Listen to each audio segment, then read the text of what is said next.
అదే RTV app వార్తల్ని క్షణాల్లో చదివే అవకాశం ఉంటుంది. ఒక న్యూస్ పేపర్, ఒక టెలివిజన్ ఛానల్ మీ చేతుల్లో ఎప్పుడూ ఉంటాయి. ఉమ్మడి నిజామాబాద్ జిల్లాలోని శైవ క్షేత్రాలన్నీ కిటకిలాడుతున్నాయి. శివరాత్రి పర్వదినాన్ని పురస్కరించి నిజామాబాద్ జిల్లాలోని నీలకంఠేశ్వర ఆలయంతో పాటు శంభుని గుడి, అదేవిధంగా కామారెడ్డి జిల్లాలోని సిద్ధి రామేశ్వర ఆలయము, ఆర్మూర్ సిద్ధిలగుట్ట, బోధన ఏకచక్రేశ్వర ఆలయంలో భారీగా భక్తులు ఉదయం నుండే బారులు తీరాలు శివరాత్రిని సందర్శించుకొని పూజలు నిర్వహిస్తున్నారు. దీనికి సంబంధించి శివరాత్రికి సంబంధించి నీలకంఠేశ్వర ఆలయంలో ఎలాంటి పూజలు నిర్వహిస్తారు, శివరాత్రి పర్వదిన ప్రాముఖ్యత ఏంటనే అంశానికి సంబంధించి ఆలయ పూజారులు చెప్పండి, ఎలాంటి పూజలు నిర్వహిస్తారు? ఓం నమ శివాయ, శ్రీ గురుభ్యో నమ. శివరాత్రి అంటేనే రాత్రి కాలంలో చేసేటటువంటి పూజా కార్యక్రమాలు. శివుడు శివరాత్రి రోజు మహాశివరాత్రిగా శివరాత్రి రోజు 12 గంటల 1 నిమిషానికి లింగోద్భవ రూపంలో ఉద్భవించినారు.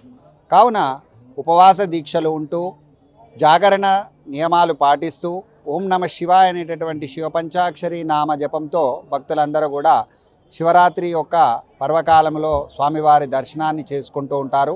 రాత్రి 12 గంటల 1 నిమిషమునకు స్వామివారి యొక్క లింగోద్భవ నిశి పూజా కార్యక్రమాలు నిర్వహించడం జరుగుతాయి. ఉదయము తీర్థప్రసాదాలు స్వీకరించి స్వామివారి దర్శనాన్ని చేసుకొని ఇటు ఉపవాస దీక్షలు విరమిస్తూ ఉంటారు. ఇదే శివరాత్రి యొక్క ప్రత్యేక నియమం. ఈరోజు ఉపవాస దీక్షలు ఉన్న వారికి అంటే భగవంతుడు సాక్షాత్తు శివరాత్రి రోజు కనిపిస్తాడని చెప్తుంటారు. అసలు ఏంటి ప్రాముఖ్యత? కనిపిస్తాడు ఖచ్చితంగా. మనస్సు, శరీరము, బుద్ధి లగ్నం చేసి ఓం నమ శివాయ అనేటటువంటి శివపంచాక్షరి నామ జపం జపిస్తూ నిరాహారము అంటే నీళ్లు కూడా ముట్టకుండా 24 గంటల సేపు స్వామివారి ధ్యానములో ఉంటే ఖచ్చితంగా స్వామివారి దర్శనం అవుతుంది. ఈ ఆలయానికి సంబంధించి ప్రధాన ఈవో ఉన్నారు, చెప్పండి, ఇది ఆలయంలో ఎలాంటి ఏర్పాటు చేశారు, భక్తుల కోసం ఎలాంటి ఈడ సమావేశ దీనికి అంతకు సంబంధించి ఏర్పాటు చేశారు? ఓం నమ శివాయ. మీరు చూస్తున్నారు, ఉదయాన్నే నుంచే భక్తులు బారులు తీరి ఉన్నారు. కొద్దిగా ఈసారి రద్దీ ఎక్కువగానే కనపడుతుంది.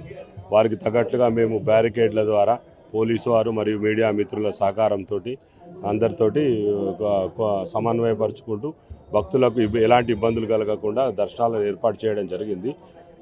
అలాగే వృద్ధులకు, మహిళలకు మరియు గర్భిణులకు, చిన్నపిల్లలకి శీఘ్ర దర్శనాన్ని ఇస్తున్నాము, వారికి ఎలాంటి ఇది లేకుండా.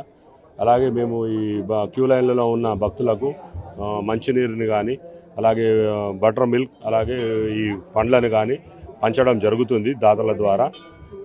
అలాగే ఈరోజు ఈ నిశి పూజ ఉంటుంది 12 గంటలకు. ఈ నిశి పూజ తర్వాత రేపు ఈ ఉపవాస దీక్ష విరమించి రేపు 8 గంటలకు మహా అన్నదానం ఉంటుంది. ఓం నమః. ఆలయానికి సంబంధించి బారులు తీరిన భక్తులు అయితే ఉన్నారు, ఉదయం నుండి భక్తులు క్యూ లైన్లో ఉన్నారు. సార్ చెప్పండి, మీరు ఎప్పటి నుండి క్యూ లైన్లో ఉన్నారు? దగ్గర ఒక 45 మినిట్స్ అవుతుంది సార్ మేము క్యూ లైన్లో ఉండబట్టి. శివరాత్రి దర్శనానికి వచ్చినాము. శివరాత్రి ఒక్క పొద్దు ఉండడం ఎంతో విశేషకరమైన విషయం. ఈరోజు ఎంతో పుణ్యమైన దినం. మేము ఎన్నో రోజుల నుంచి ఎదురు చూస్తున్న శివరాత్రి ఈరోజు వచ్చింది కాబట్టి ఎంతో సంతోషంగా మేము దర్శనం చేసుకోవడానికి వచ్చాము.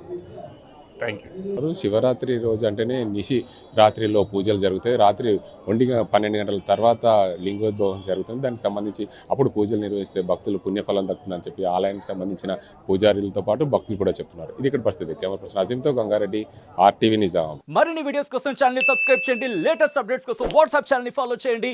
అండ్ లింక్ డిస్క్రిప్షన్ లో ఉంది.